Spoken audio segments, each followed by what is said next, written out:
आज की कहानी को सुन के आप सोचने और समझने पर मजबूर हो जाएँगे कि कोई इंसान इतना क्रूर कैसे हो सकता है कि एक नवजात बच्चे को मारने के लिए क्या-क्या हथकंडे अपना लेता है। वो उस नवजात बच्चे के मुँह में छोटे-छोटे पत्थर डालता है, साथ ही साथ उसके होठों को फेविक्विक से चिपका देता है और उस मासूम से बच्चे को पत्थरों के अंदर दबा देता है। फिर कौन उसको बचाता है और कैसे इस कहानी का खुलासा होता है, समझते हैं आज की इस वीडियो में। आदाब, नमस्कार, मैं नाज़िम सिद्दीकी हाज़िर हूँ आपके सामने एक नई कहानी के साथ। ये पूरी कहानी है राजस्थान के भीलवाड़ा की। वहाँ एक आम-सा परिवार रहता है। परिवार के अंदर एक जवान लड़की होती है। जब उस लड़की का पेट असामान्य रूप से बड़ा होने लगता है तो उस पे नज़र घरवालों की पड़ती है। जब उस लड़की से पूछा जाता है उस बढ़ते पेट का कारण, तो वो एक कहानी बताती है और कहानी सुन के सारे घरवाले चौंक जाते हैं। दरअसल उस लड़की का अपने ही एक रिश्तेदार के साथ प्रेम प्रसंग चल रहा होता है और वो रिश्ता भी शायद समाज की नज़रों में नाजायज़ था। बहुत ही उल्टा रिश्ता था। इधर लड़की अपने घर पे नहीं बताती है, उधर लड़का अपने घर पे नहीं बताता है। तब तक प्रेगनेंसी का टाइम काफ़ी ज़्यादा बढ़ जाता है।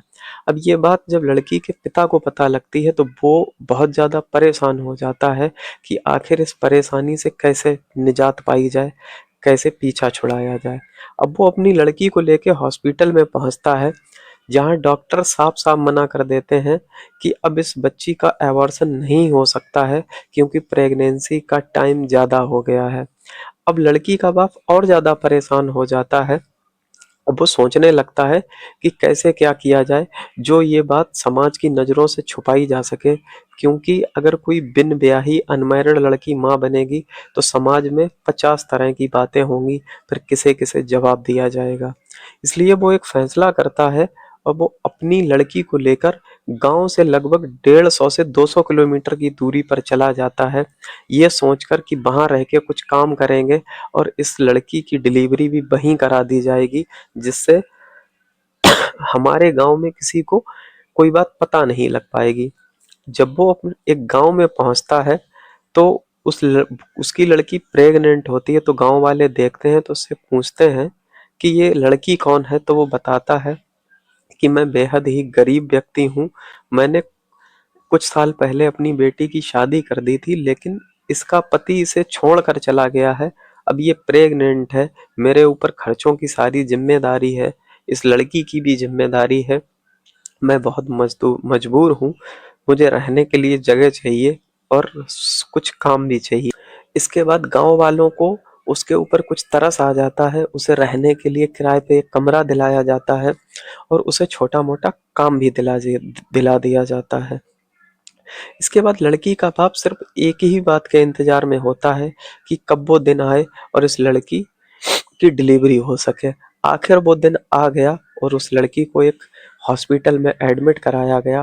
वो एक बच्चे को जन्म देती है। इसके बाद जब वो वहाँ से छुट्टी लेता है तो अपनी बेटी और उसकी बेटी ने जिस बच्चे को जन्म दिया था उसे लेके एक जंगल में पहुँच जाता है। वहाँ जाने के बाद सबसे पहले तो वो खूब सारे पत्थर इकट्ठे करता है। उसके बाद छोटे-छोटे कंकड़ पत्थर उस नवजात से बच्चे के हलक में डालता है और साथ ही साथ वो अपने साथ एक फेविक्विक लेके आया था। उस फेविक्विक से उस नवजात बच्चे के होठों को चिपका देता है। इसके बाद उस बच्चे को रखता है, उसके ऊपर से सारे पत्थर लगा देता है और निकल जाता है वहाँ से। इसके बाद उस जंगल में पहुँचता है एक चरवाहा, जो बकरियाँ चरा रहा होता है। जब वो जंगल में जाता है तो उसे किसी बच्चे की रोने की आवाज़ आती है, तो पहले तो डर जाता है, लेकिन जब वो ध्यान से सुनता है तो उसे महसूस होता है कि पास में ही जो पत्थरों का एक छोटा-सा ढेर है, उसके अंदर से किसी बच्चे के रोने की आवाज़ आ रही है। लेकिन वो लड़का भी इतनी हिम्मत नहीं जुटा सका कि उन पत्थरों को हटा के देख ले। वो आस-पास में देखता है तो दूर पे उसे एक व्यक्ति दिखाई पड़ता है, वो उसे आवाज़ देता है, उसे सारी बात बताता है। इसके बाद वो मोबाइल की रिकॉर्डिंग चालू करता है, फिर उन पत्थरों को हटाता है, उसके अंदर से एक नवजात बच्चा बाहर निकलता है।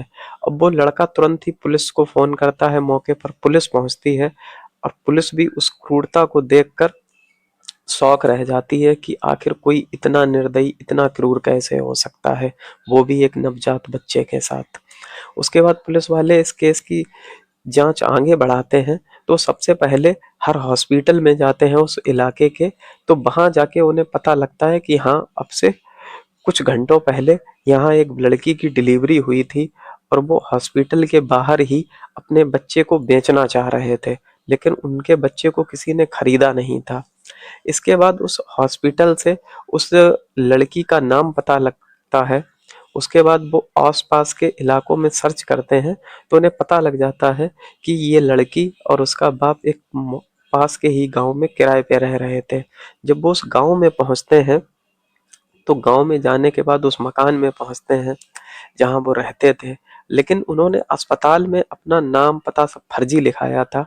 लेकिन जब उस घर में पहुंचते हैं तो उन्हें असली आधार कार्ड मिल जाता है, जिससे उनकी पहचान हो जाती है। पहचान होती है राजस्थान के भीलवाड़ा निवासी के तौर पर।